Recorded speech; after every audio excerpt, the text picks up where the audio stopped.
The envelope in my wife's lawyer's hand wasn't the only surprise that Tuesday morning. The real shock was the one I handed him right back.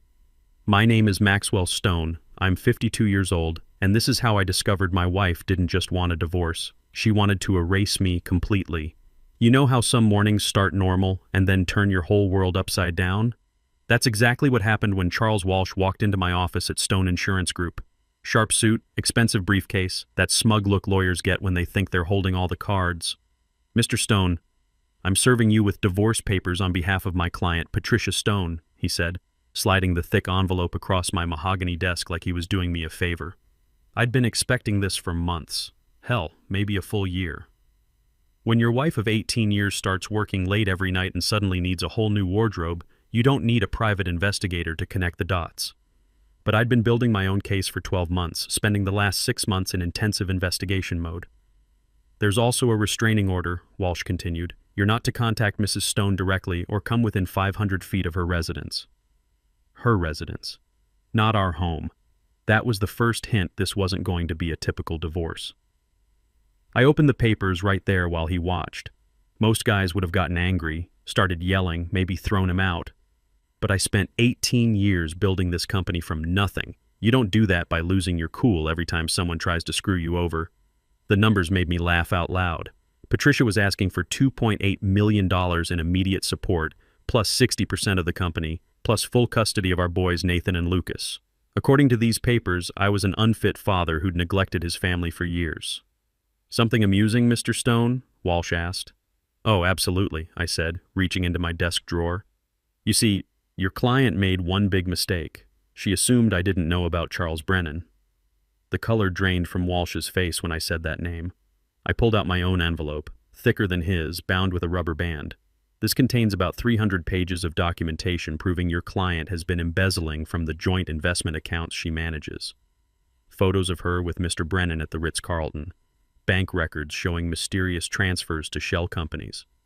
Oh, and my personal favorite, the $2 million life insurance policy she took out on me 8 months ago. Quite a coincidence, don't you think?" Walsh's hand actually shook as he reached for the envelope. I watched him flip through the first few pages. Security camera footage from the hotel. Patricia's signature on documents transferring money to companies that existed only on paper. Text messages between her and Charles discussing my accident-prone work schedule. "Where did you get this?" he whispered. "I'm in the insurance business, Mr. Walsh. I investigate fraud for a living. Did you really think I wouldn't notice when someone was running a scam on me?" The truth is, I'd been suspicious for over a year, not because I wanted to catch Patricia cheating, I already suspected that, but because something felt wrong about the whole situation. The late-night phone calls, the sudden interest in our financial details, the way she kept asking about my business trips and whether I always drove the same route to work. It started with small things. Patricia asking about my schedule more than usual, wanting to know if I had any dangerous clients, if I ever felt unsafe driving alone at night. At first, I thought she was just being a concerned wife. Then I found the life insurance application in her car. Most guys find out their wife is having an affair and they hire a divorce lawyer. Me? I hired 3 different private investigators and spent $75,000 over 12 months digging into every aspect of Patricia's life for the past 2 years. What I found was worse than an affair. Patricia and Charles Brennan had been planning this for over 2 years. Not just the divorce. They wanted me gone completely. Dead, if possible. Financially ruined, at minimum. The insurance policy was step 1. Get me classified as high risk, then wait for an accident. Step 2 was the embezzlement. Drain our accounts while making it look like I was the one stealing from the company. Step 3 was the divorce, where Patricia would play the innocent victim of an abusive, unstable husband. Charles Brennan wasn't just her boyfriend. He was her business partner. His mother, Judge Margaret Brennan, was originally set to preside over our divorce case. The same judge who'd been taking consulting fees from the Brennan family law firm for years. Lucky for me, I documented that too. "Mr. Walsh," I said, standing up, "I suggest you advise your client to reconsider her demands, because what you're holding is just the preview. I have enough evidence to put her away for fraud, conspiracy, and attempted murder." I walked around the desk and opened my office door. "Tell Patricia she has 48 hours to sign a fair settlement agreement. 50-50 split, joint custody, no alimony." If she refuses, I go to the FBI with everything I have. Walsh stumbled out of my office like he'd seen a ghost. Maybe he had. The ghost of the naive husband Patricia thought she was married to. The guy who'd supposedly never suspect his loving wife was plotting his murder. That guy died the moment I found the insurance policy hidden in her glove compartment. Now she was about to meet the real Maxwell Stone, the man who'd built a $15 million company by never backing down from a fight. And this was going to be the fight of my life. The 48 hours I gave Patricia turned into the longest 2 days of my life. Not because I was nervous, I knew exactly what cards I was holding, but because I had to pretend everything was normal while she was probably planning her next move. See, the restraining order meant I couldn't go home. Was staying at the downtown Chicago Marriott, eating room service and watching my wife try to figure out how I'd turned the tables on her. My private investigator, Danny Torres, had the house under surveillance. Every phone call, every visitor, every time she left the driveway, I knew about it within 5 minutes. She's panicking, Danny told me over the phone that first night. Made 14 calls to Charles Brennan. He's not answering. Smart man. Charles probably figured out that getting involved with Patricia was the worst decision of his 49-year life. When you're facing federal conspiracy charges, you don't stick around to comfort your accomplice. The investigation had been exhausting. For 6 months, I'd been living a double life. During the day, I ran Stone Insurance Group like nothing was wrong. Evenings and weekends, I was tracking my wife's every move. I'd followed her to hotels, restaurants, even to Charles's lakefront condo in Lincoln Park. The hardest part wasn't catching them together. It was pretending I didn't know. The breakthrough came when Nathan, my 16-year-old, started helping me organize files in my home office. He was looking for his old report cards when he found some bank statements Patricia had hidden behind a filing cabinet. "Dad, why is Mom's name on an account for something called Midwest Capital Holdings?" he asked, holding up the paper. That's when I knew she'd gotten sloppy. Midwest Capital Holdings didn't exist. It was one of the shell companies Charles had set up to hide the money they were stealing from our joint accounts. Over 8 months, they'd moved $340,000 into accounts I'd never seen before. The next morning, I got the call I'd been waiting for. Walsh wanted to meet. Not at his office. He suggested a coffee shop downtown. Neutral territory. When someone requests neutral territory, you know they're scared. I found him at a corner table, looking like he hadn't slept. The cocky lawyer from 2 days ago was gone.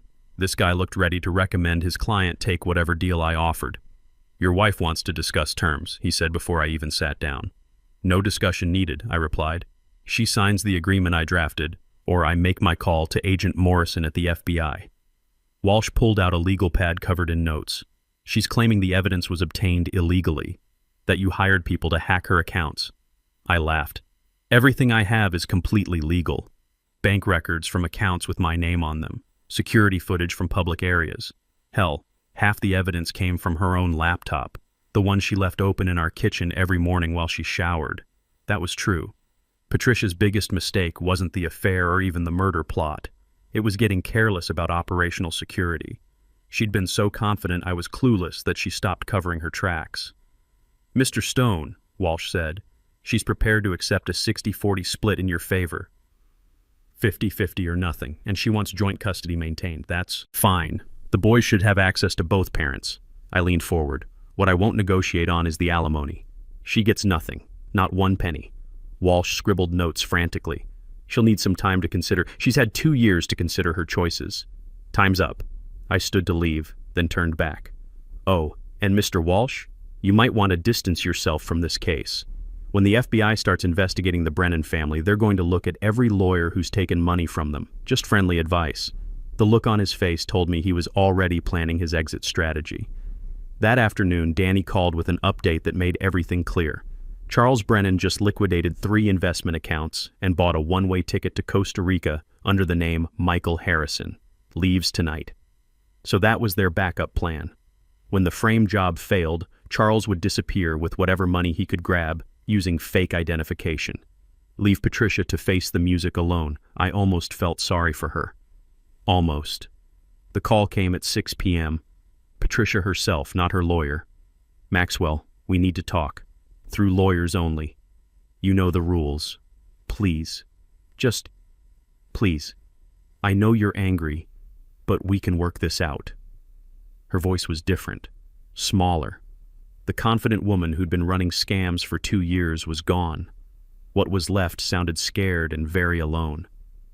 "Patricia, you tried to have me killed." Long silence. Then quietly, "It wasn't supposed to go that far, but it did. You took out a $2 million life insurance policy and started asking about my driving routes. What exactly was the plan? Brake failure? Heart attack? Or were you just going to wait for Charles to arrange an accident?" He said it would look natural, that no one would suspect anything.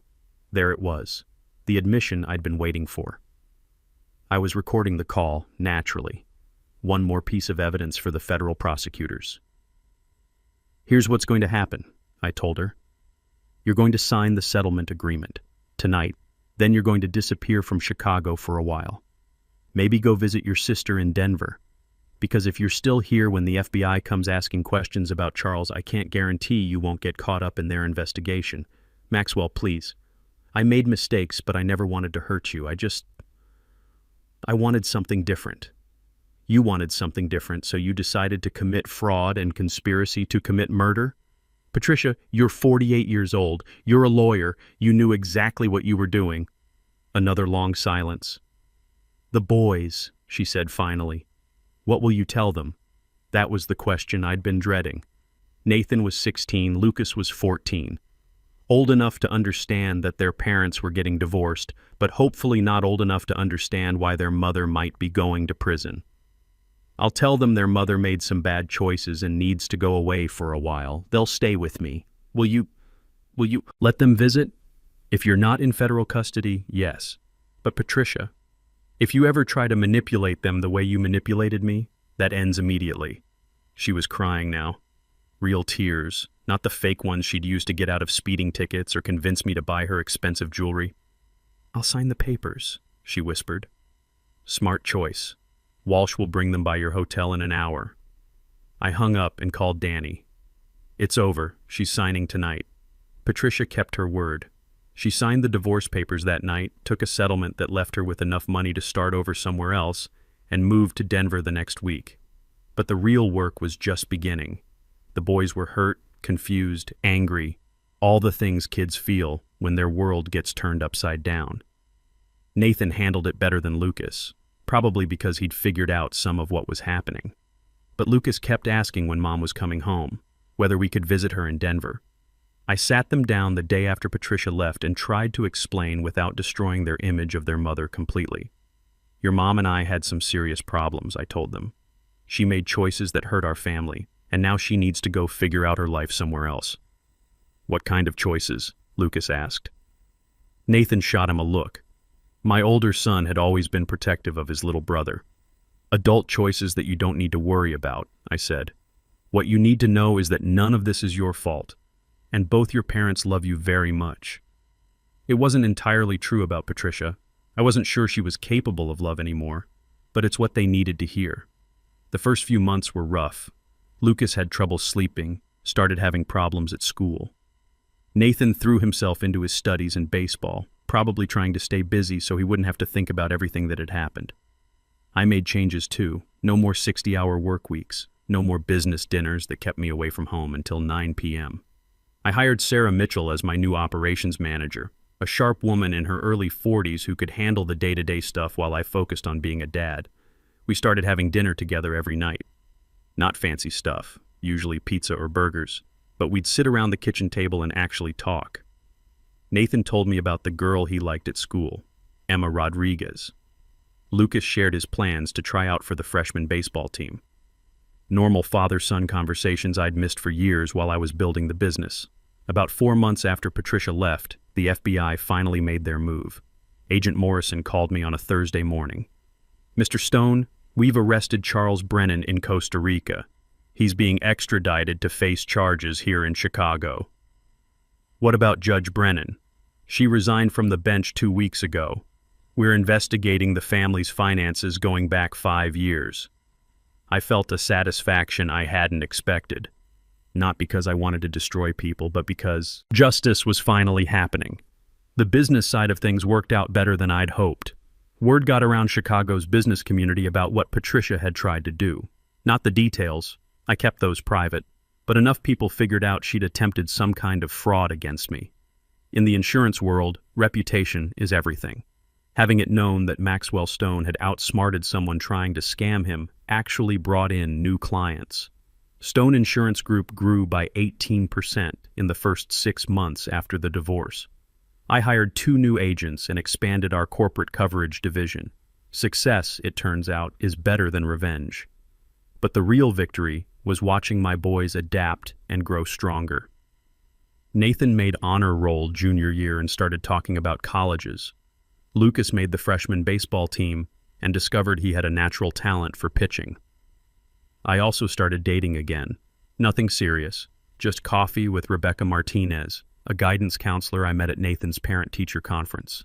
She was divorced too, understood the challenges of raising kids alone. We'd been on 4 dates, and the boys seemed to like her.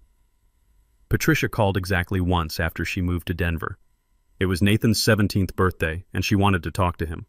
I let her, but I stayed on the line. She sounded different, smaller, tired. Whatever life she'd built in Denver wasn't the glamorous fresh start she'd probably imagined. "How are the boys doing?" she asked me after Nathan handed the phone back. "They're good. Nathan's looking at Northwestern for college. Lucas pitched a no-hitter last week." That's wonderful. I'm glad they're doing well." "Patricia, why did you really do it? The affair I could understand. People fall out of love. But the rest of it?" Long pause. "I don't know, Maxwell. I really don't. I got caught up in something that seemed exciting, and then it just spiraled. Charles made it sound so easy, like we could have everything we wanted without anyone getting hurt." "Except me. Except you," she agreed quietly. "I'm sorry. I know that doesn't fix anything, but I am sorry." I believed her. Doesn't change what she did, but I think she genuinely regretted how things turned out. Take care of yourself, Patricia, and get some help. Talk to someone about why you thought any of this was a good idea. "I will. And Maxwell, thank you for not destroying me completely. You could have. She was right. I could have made sure she went to prison, lost her law license, ended up with nothing. But I'm not interested in destroying people just because I can. I wanted justice, not revenge." 10 months later, I'm sitting in my office looking at a newspaper article about Charles Brennan's trial. The headline reads, "Chicago lawyer sentenced to 8 years for fraud and conspiracy." The article mentions his mother's resignation from the bench and the ongoing investigation into their family's law practice. Turns out running from the FBI is harder than it looks in the movies, especially when you're stupid enough to use a credit card tied to your real identity at a hotel in San Jose. Charles had been living under the name Michael Harrison for 3 months before he slipped up and used his actual Visa card to pay for room service. The trial revealed details I hadn't known. Charles had been running similar scams on 2 other wealthy clients, stealing over $1.2 million total. Patricia wasn't his first victim. She was just the most willing accomplice. Patricia herself avoided prison time by cooperating with federal prosecutors. She testified against Charles, provided evidence about the shell companies, and agreed to pay full restitution. Her law license was suspended for 3 years, and she was sentenced to 2 years probation with community service. She's still in Denver, working as a paralegal at a small firm that handles personal injury cases. Nathan told me she calls him every few weeks, usually late at night when she's been drinking. He's learned to keep the conversations short. "She always asks if I miss her," he told me over dinner last week. I tell her yes, but I don't miss the drama. My 17-year-old son is wiser than I was at his age. Lucas has adjusted better than I expected. He's pitching varsity baseball as a sophomore, and his grades have actually improved since the divorce. Last month, he asked if Rebecca could come to his playoff game. "I like her, Dad," he said. "She doesn't try to replace Mom. She's just nice." Rebecca Martinez has become a steady presence in our lives. We've been dating for 8 months now, taking things slow because of the boys. She understands the complicated dynamics of divorced families. Her ex-husband left when her daughter was 12, so she knows what it's like to rebuild after betrayal. "The thing about trust," she told me one evening as we walked through Lincoln Park, "is that you don't get it back by avoiding risk. You get it back by choosing better people to trust." She's right. For months after the divorce, I was suspicious of everyone. questioned every client's motives, double-checked every contract, assumed everyone had an agenda. It's no way to live. The business has stabilized at a new level. Stone Insurance Group now employs 12 people and handles coverage for some of the biggest companies in Chicago. The reputation bump from surviving Patricia's scheme actually opened doors I'd been trying to get through for years. People want to work with someone who can't be fooled, my new operations manager Sarah explained. It's like a seal of approval. If Maxwell Stone couldn't be scammed, he must know what he's doing. I've also started speaking at industry conferences about fraud detection and prevention. Turns out my experience with Patricia taught me things about white-collar crime that most insurance executives never learn. The irony isn't lost on me. Her attempt to destroy me has made me more successful than ever. But the real measure of success is simpler than business. Growth or industry recognition. It's Lucas running into the kitchen every morning to grab breakfast before school, chattering about his classes and friends. It's Nathan bringing home his college acceptance letters. He got into Northwestern, just like we'd hoped. It's Rebecca helping Lucas with algebra at the kitchen table while I make dinner. It's family game nights and weekend trips to see Nathan's baseball tournaments. It's the normal, peaceful life I never realized I was missing. The house feels different now, lighter somehow. Patricia always filled rooms with tension, even when things were good between us. There was always some drama, some crisis that needed my immediate attention. Now there's just peace. I learned something important through all of this. You can't control what other people do to you, but you can control how you respond. I could have let anger drive my decisions. Could have focused on making Patricia and Charles suffer as much as possible. Instead, I focused on protecting what mattered most, my boys and my business. Last week, Nathan asked me if I ever regret not having Patricia arrested from the beginning. I had enough evidence to put her away for 5-10 years, I told him. But that wouldn't have been justice, that would have been revenge. What's the difference? Lucas asked. Justice is about making things right. Revenge is about making people pay. Sometimes they look the same, but they're not. Nathan nodded thoughtfully. So you chose to make things right instead of making her pay. Exactly. And look how it turned out. You guys are doing great, the business is thriving, and I'm happier than I've been in years. Rebecca squeezed my hand across the dinner table. Plus, Patricia has to live with what she did. That's punishment enough. She's right. Sometimes the best revenge is simply refusing to let someone else's betrayal destroy your life. Patricia wanted to erase me. Instead, she erased herself. I'm still here, stronger than before, surrounded by people who actually care about me instead of what I can do for them. And that's victory enough. These days, when people ask me about the divorce, I tell them it was the best thing that ever happened to me. Not because I wanted my marriage to fail, but because it forced me to figure out what really mattered. Family, integrity, building something real instead of just something that looks good from the outside. Patricia taught me that lesson, even if she didn't mean to. For that, I'm almost grateful.